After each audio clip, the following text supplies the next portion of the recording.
Zdrasti, nazywam się Sonia, mieszkam w Bułgarii, oto kanał Kajmy Są i moja seria Polka w Bułgarii. Dzisiaj mam ochotę opowiedzieć Wam o hejcie i poruszyć temat hejtu, do czego mnie poranna lektura różnych wiadomości ze świata i Facebooka skłoniła. Bo stwierdziłam, że największą cechą polskiej mentalności, której nienawidzę, jest właśnie hejtowanie wszystkiego i wszystkich. Po prostu nieważne na jaki to jest temat. To może być ktoś, kto nie wiem, jest za chudy, za gruby, za wysoki, za niski, za inteligentny, za głupi. Może mieć ktoś inne pochodzenie etniczne, może ktoś wyznawać inną religię, może ktoś mieć inne poglądy polityczne, inne zapatrywania co do na przykład zdrowia, może mieć inne podejście do zdrowia, do wychowywania dzieci, do wychowywania psów, do opieki nad psami. Ktoś może być za bardzo się przejmować psami albo za mało. Nieważne. Większość komentarzy na dowolny temat, na dowolnych mediach społecznościowych, na dowolnych gazetach jest właśnie negatywnych. Po prostu negatywnych. I o tyle, o ile jak ktoś tam w jakiś sposób rozsądny wyraża swoje zdanie, które jest odmienne, no to jest okej, bo to jest tak jakby konstruktywna może krytyka, nawet nie zawsze krytyka, po prostu konstruktywne wyrażenie swojej opinii. Ale o tyle, o ile czasami ktoś po prostu kogoś jedzie z góry na dół wyzwiskami, no to już nie jest okej. To już jest właśnie niewłaściwe, tego nie powinno być. No i z tym się nie zgadzam i o tym chciałam dzisiaj opowiedzieć. Ale weszliśmy teraz na takie miejsce, gdzie są krowy i muszę ogarnąć psa. Tu jest pies, a tam mi się pasą krowy. Jest statko krów tutaj i teraz się zastanawiam, czy my je ominiemy, czy one będą mi na tej ścieżce łazić. Juta szczeka na takie zwierzęta, więc to jest niezbyt fajne, a na szczęście tutaj, z tego co wiem, nie ma psów pasterskich. Są krowy z tego gospodarstwa i z tego co wiem, tam nie ma psów pasterskich, no bo gdyby były psy pasterskie, no to by było bez szans, żeby tu przejść. No ale właśnie, że jak nie ma psów pasterskich, no to raczej możemy je minąć, te krowy. Bardziej chodzi mi o to, że potem na powrocie one nas nie zastały, bo jest dosyć wysoka trawa i wolałabym przez tą trawę się nie przedzierać. Wyższa niż tutaj jest trawa. Wolałabym przez nią nie iść. No ale nie widzę tutaj żadnych psów. Krowy są typowo nad rzeką, sobie piją. Więc powinno być ok, jak pójdziemy prosto. Zobaczymy. Jutka, idziemy prosto. Nie tam. Tu nie wolno na te krowy się naparzać. Zostaw. Odpuścić, proszę. Tam wygląda na to, że jest czysto. Idziemy prosto, Juta, no. Sytuacja z psem opanowana, krowy poszły dalej. Mam nadzieję, że uda nam się jakoś wrócić do samochodu. Też było ich bardzo malutko, dosłownie z 5 czy 6. To stado jest większe. Zaczęłam się zastanawiać, gdzie jest reszta, ale nie widzę ich. W odległości na po prostu zasięg wzroku ich nie widzę. Więc zakładam, że po prostu tylko kilka wyszło dzisiaj. Może one uciekły, nie wiem. Ale czasami zdarza się tu jakaś pojedyncza krowa, która chyba się wymsknęła z gospodarstwa. Więc możliwe, że i kilka się wymsknęło. Koni też nie widzę, na koniu Juta też szczeka. Wolałabym, żeby nie podbiegała mi do koni. Tu mogą być czasami w tym zagajniku konie, ale nie widzę koni, więc zakładam, że ich nie ma. Więc tak, wracając do tematu naszego odcinka, czyli hejt. Stwierdziłam, że nie ma we mnie wewnętrznie zgody na to, ponieważ ja nigdy nie zhejtowałam w takim sensie. Mogę wyrazić jakąś swoją opinię, mogę powiedzieć swoje zdanie. Możemy czasami nawet na tym kanale z Jarkiem użyć jakiejś satyry, ironii albo żartu, albo po prostu wyrazić jakąś swoją opinię. Moim zdaniem to jest to i to. Więc ja nie mówię o wyrażaniu opinii, jeśli chodzi o ten hejt, bo też rozgraniczmy to. Mamy jednak wolność słowa i powinniśmy też mieć prawo wyrażania swojego zdania. Chodzi bardziej o to, że nigdy nikogo nie wyzwałam jakoś bezmyślnie. Nie zjechałam za samo istnienie. Nie użyłam przekleństw do nikogo nigdy. I dlatego chyba we mnie wewnątrz nie ma zgody na to. I pomyślałam sobie, że chciałabym o tym opowiedzieć, no bo jako, że jestem twórcą internetowym, z tym hejtem też się trochę spotkałam. na pewno spotkam się w przyszłości, jeśli dalej będę rozwijać ten kanał. I w zasadzie dobrze byłoby gdzieś tam to swoje stanowisko w stosunku do hejtu wyrazić. Moje stanowisko jest takie, że stwierdziłam, kiedyś po sobie myślałam, dobra, jak będą jakieś negatywne komentarze, no to będzie zasięg się zwiększał, bo będą komentarze, gdzie będę komentarze czytać, to będę zostawiać. Ale później jak dostaliśmy jakiś komentarz w stylu 2 kretynów, czy coś takiego, to stwierdziłam, i on sobie tam wisiał chyba 2 czy 3 tygodnie na tym, pod którym z tych filmów, już nie pamiętam pod którym naszym filmem. I tak sobie go, olałam go generalnie, bo byłam też przygotowana na to, że to się może pojawić. Olałam ten komentarz, ale później stwierdziłam po 2-3 tygodniach, po co ma taki komentarz trollowski tu być? Gdyby ktoś napisał, że zachowujecie się kretyńsko, kiedy mówicie to lub to, czy wyrażacie to lub tamto w taki lub w taki sposób, no to jest to konkret i można by to pociągnąć pod jakąś taką konstruktywną krytykę, bo ktoś podał jakieś powody, uzasadnienie swojego zdania. Ktoś mógłby w ogóle zaargumentować, dlaczego jest to jego zdaniem kretyńskie, że na przykład, nie wiem, kogoś obrażamy albo nie obrażamy, albo mówimy coś niezgodne z prawdą, bo prawda jest inna, przytoczyć jakieś dane albo jakiś przykład, no to okej, to wtedy mamy tutaj bardziej taką konstruktywną krytykę, no i okej, spokojnie i mamy jakby prawo do tego zdania.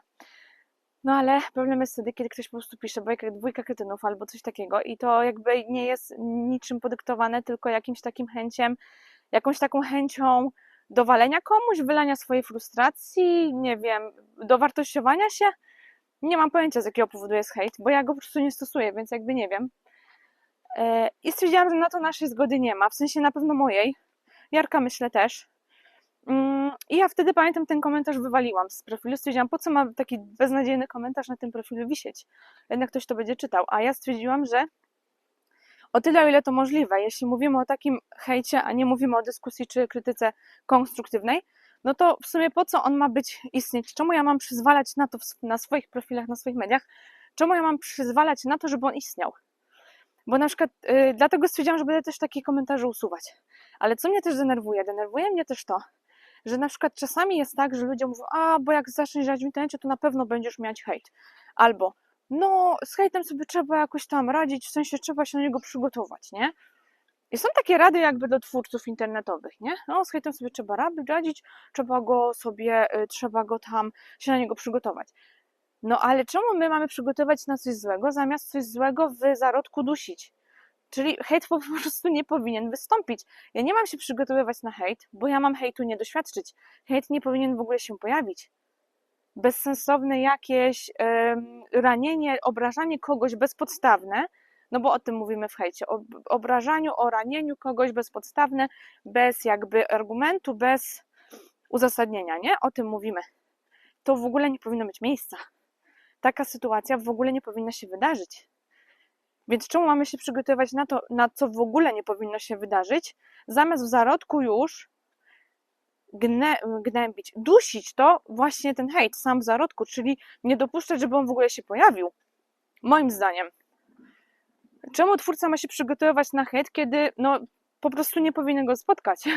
I ja tak się zastanawiałam później, czy to jest tylko tak w polskich mediach społecznościowych, czy w angielskich też.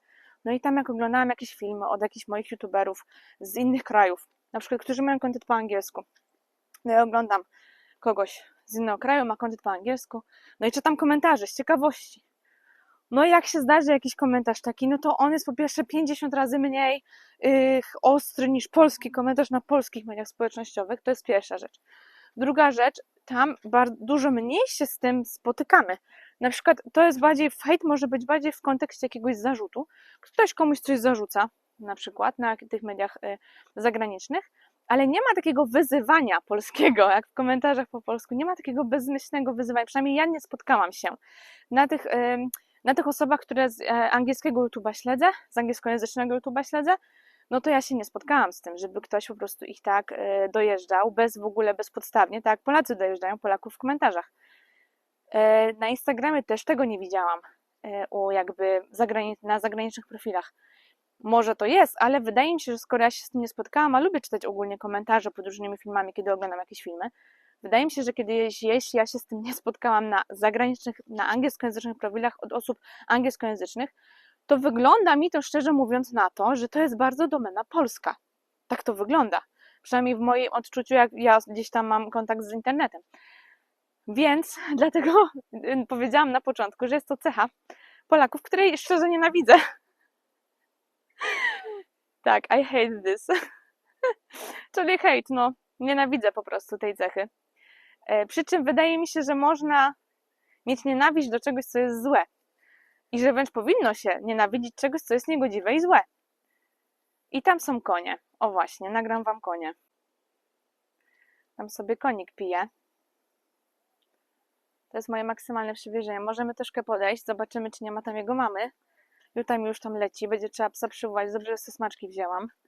To jej mogę, to mogę jej pomóc sobie ogarnąć się. Tak, tu się pasą konie, więc ogólnie będziemy powoli wracać. No bo nie mamy tu już za bardzo gdzie iść, nie chcemy się w te konie wbić. Tu jest mamusia, a tam idzie do niej dziecko, które się urodziło na wiosnę. Chyba w tym roku się urodziło. Nie, to nie jest dziecko. Tak, to jest chyba dziecko. Biegnie sobie do mamusi, słodziak. Ja w ogóle jeździłam konno 10 lat.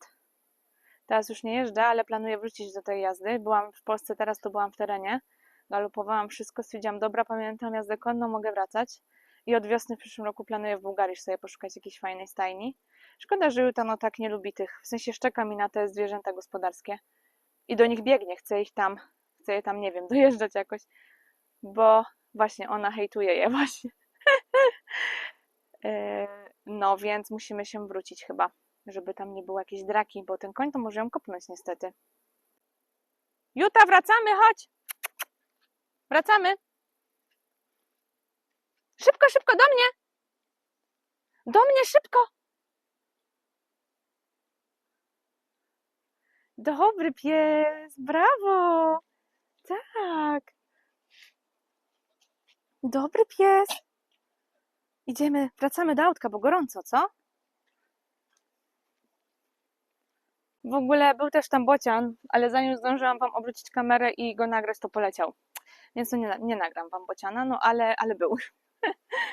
Nie wiem, czy wiecie, ale w Bułgarii jest bardzo dużo bocianów, po prostu mnóstwo, jakby więcej niż w Polsce. Przylatują na wiosnę, troszkę chyba wcześniej, a może tak samo jak w Polsce, ale jest ich po prostu na każdym dosłownie słupie są bociany wszędzie, więc jest ich bardzo, bardzo dużo. I właśnie nad tą rzeką sobie chodzą i sobie szukają różnych zwierzątek, ale też, co ciekawe, taka ciekawostka, dygresję małą zróbmy, jak na przykład koszą pole kombajny, to obok kombajnów 15 bocianów na polu i wiecie, wyżerają to, co tam zostanie po tych kombajnach, jakieś pewnie zwierzęta, może te kombajny płoszą i generalnie mega dużo tam jest zawsze bocianów, które mają po prostu ucztę koło tego kombajnu. Normalnie metr od kombajnu bociany, wiecie, się polują.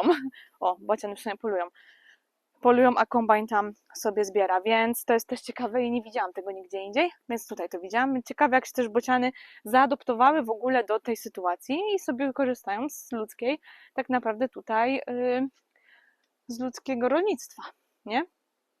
No, więc tak kończąc ten przydługi wywód, stwierdziłam, że wszystkie takie komentarze bezsensowne w stylu dwójka kretynów będę usuwać. Nie mówię o konstruktywnej krytyce, jak ktoś napisze, że nie macie racji, bo to i to i to i poda konkretne przykłady, no to zostawiamy ten komentarz, bo to jest po prostu zaproszenie do dyskusji, czy wyrażenie własnej opinii, a do tego jakby możemy jak najbardziej, powinniśmy wręcz dopuszczać, no bo mamy wolność słowa i wolność mediów, więc jakby no nie możemy też ograniczać tej wolności przesadnie, tak? Ale tak jak mówię, jak będzie jakieś takie pierdoły w stylu dwójka kretynów, no to wywalamy z każdego profilu, nad którym mam kontrolę i władzę, czyli Instagram, Facebook i YouTube. Tak. No to tyle. Do czego Was zachęcam? Zachęcam Was do zobaczenia innych odcinków z mojej serii Polka w Bułgarii. Oczywiście będą one na ekranie końcowym. Jak się uda, to wszystkie 3, bo już 3 się pojawiły, więc wszystkie 3 Wam tu wrzucę na ekran końcowy, będziecie sobie mogli wybrać temat. Także zapraszam do Polki w Bułgarii.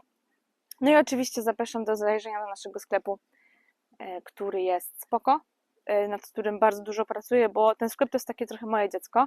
Jarek jest zapleczem technicznym sklepu, czyli on po prostu ogarnia dokumenty, on jeździ po towar, nosi ten towar, jest takim, nazwijmy to fizolem w cudzysłowiu.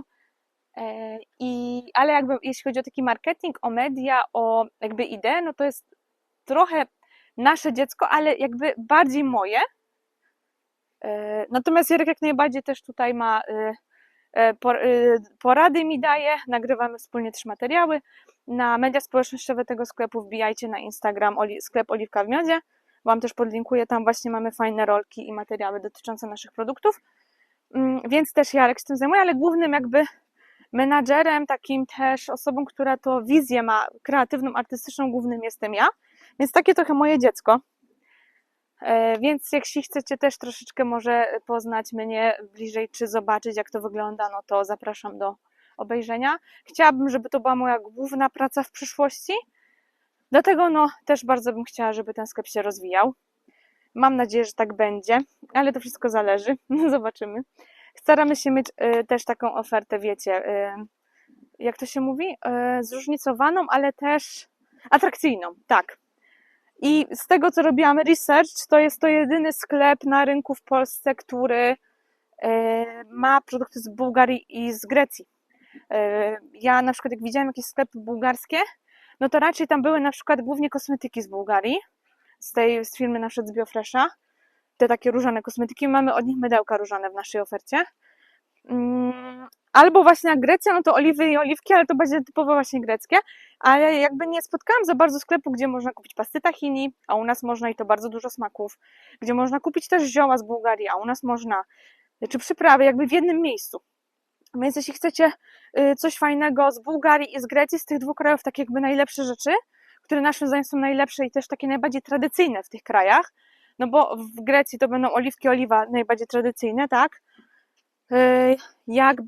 Jeśli mówimy pasty tahini też, ale ogólnie pasty tahini jest dużo większy wybór w Bułgarii i w Bułgarii są one jeszcze bardziej popularne, więc to mamy właśnie z Bułgarii pasty tahini, zioła są mega popularne w Bułgarii, więc tak, takie właśnie typowe produkty tutejsze, no to zapraszam do nas. Jechał samochód i się musiałam usunąć na trawę. No, także jeśli chcecie właśnie produkty z tych dwóch krajów, byliście tu na wakacjach, podobało Wam się, albo smakowały Wam jakieś rzeczy właśnie do jedzenia czy do picia stąd, no to zapraszamy do naszego sklepu. Uważamy, że mamy konkurencyjną ofertę i jest to dosyć taki wyjątkowy sklep w kontekście właśnie researchu, jaki przeprowadziłam, czy dostępności tego typu rzeczy w Polsce, no bo jednak większość z takich sklepów śródziemnomorskich opiera się głównie na włoskich rzeczach. Z Włoch, jakieś delikatesy włoskie i tego typu rzeczy. A my nie mamy włoskich produktów i nie planujemy mieć, bo nie planujemy mieszkać we Włoszech. Jak na razie. Planujemy raczej bałkańskie strony zamieszkiwać. No, więc tutaj polecam. Ciao!